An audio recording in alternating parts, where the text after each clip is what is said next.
Hi, I love the Swiss ball, the physio ball, whatever you want to call it.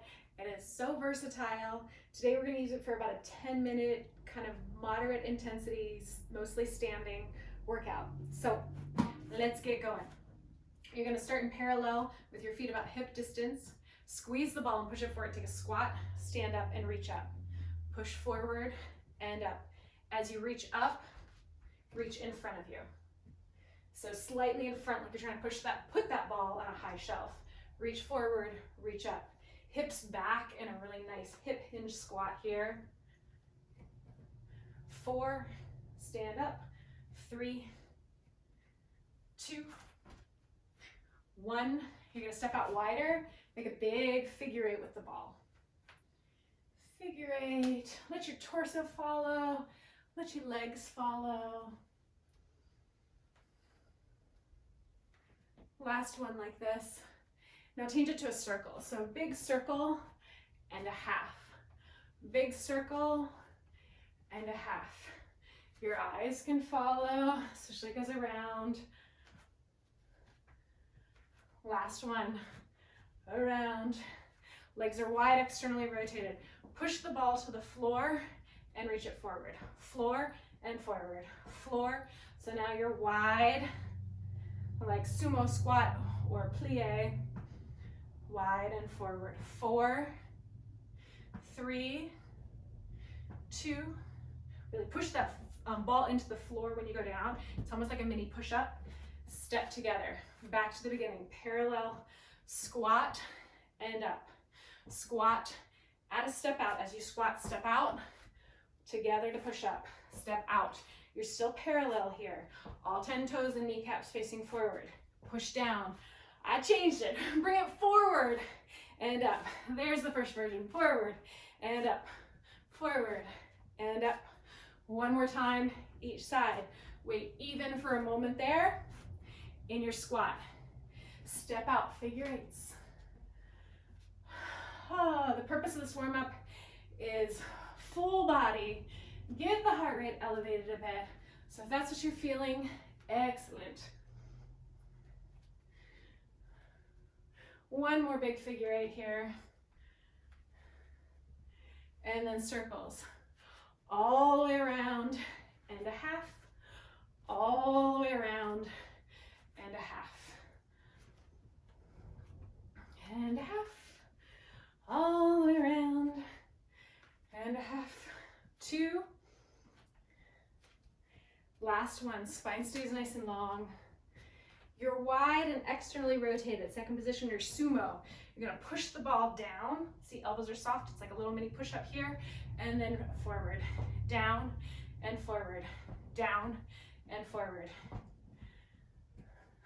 4, 3, 2, stay down. Take that little, hands are wide, like that little mini push-up, and just squat it down a little bit. Pulse it down. Take your hands to the top of the ball, keep your legs long, and reach away and go into extension. Long, long spine, fingertips and tailbone away from each other, and then arch the spine as the ball comes in. Reach long, long, long, long, long. Exhale, it's like cat-cow. Go deeper into your squat as you reach long. Come up a little bit in your legs and scoop your abdominals up. Reach long and scoop up. Reach long, scoop up. Last one. You're gonna take your left hand on top of the ball. The palm faces you. You're gonna reach it across, open up the opposite arm. Look up towards the ceiling and then just switch. Just thread the other arm across the ball. This is a standing version of thread the needle from yoga. This added lunge. Push down into the ball with the arm so that the shoulder gets a little bit of work. You're gonna keep going with this, but turn the toes to parallel. So you've been turned out. Now turn the kneecaps and the toes forward so you get different work through the hips and through the legs. Shifting into a side lunge. And switch one more time each direction like this. And switch Bring the ball to center, grab it, roll up through the spine, and then sit down on the ball. Bounce, bounce, bounce, bounce. My ball is nice and soft. Yours is probably, hopefully, a little bit firmer. Spine is long, energy out the top of the head, so you're not a wet bouncing noodle here, but you are a strong bouncing board. Fingertips down on the ball by your sides, because you're gonna come into a squat on 5, 4, 3, 2. Launch yourself forward, find a squat. 5, 4, 3, 2, 1. Find a squat. 5, 4, 3, 2, 1. Find a squat. So you kind of launch yourself forward, landing with the weight in your heels and a lot of engagement through your seat and through your hamstrings. 5, 4, 3, 2. Lift through the abdominals. You're not dumped or dropped through the lumbar spine. Last one. You're going to stay up. Little squats, little pulses here. Little pulses like you're trying to get to the ball. You're not going to quite get there. Stand all the way up. Take your right foot, top of the foot, top of the shin, onto the ball. It's going to be towards your right side, so not directly behind you. And then from here, you're going to lunge into the left leg, into the standing leg, and bring it back up. It's like Scooter on the Reformer. So as you go back, the left outer hip hugs in, pull it in. Think of engagement through the back of your left leg, through the back of your working leg. Rather than sending the energy forward into your knee, you connect the glute work down into the standing heel and bring it in. Can the entire spine stay long and neutral and just tilt forward onto that diagonal, and then the thighs move towards each other.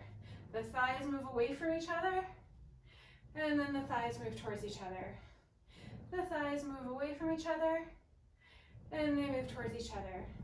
You're going to change this, staying on the same side, bring the ball back a little bit. Standing leg is going to stay long with just a tiny bend in the knee. Arms come forward. You're going to tip forward, forward, forward, forward, and then bring it back up. We only have 4 of these, so this is more of a deadlift. Tip forward, tip forward, tip forward.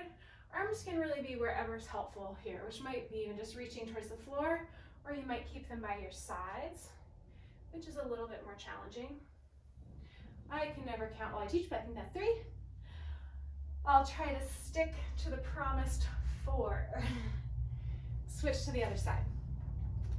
So first you have the single leg squats. You could also consider them lunges, or I call them scooter on the other side. So arms wherever is helpful. You come in to your long lunge and then bring it forward. The back leg is mostly resting on the ball. It's resting and it's creating more of a stability challenge. Woo! So arms in genie here is going to help hold the shoulder girdle in neutral. Hands on the hips is nice too, because you get that feedback of the pelvis tilting and the spine just riding on top of the pelvis. So the pelvis tips forward and the spine goes with it. The precaution about hands on the hips is that it can make you pull your elbows behind you, pull your shoulder blades into retraction, and thrust your chest forward. So if your hands are on your hips, let your elbows come forward a little bit and think of staying nice and broad and strong across the upper back. Last one like this. Ball comes a little further back, and 4 deadlifts. So the standing knee is soft and you're hinging at the hip. You're really thinking about much more about hinging at the hip, tipping forward through the torso, then bending through the standing knee. Last one.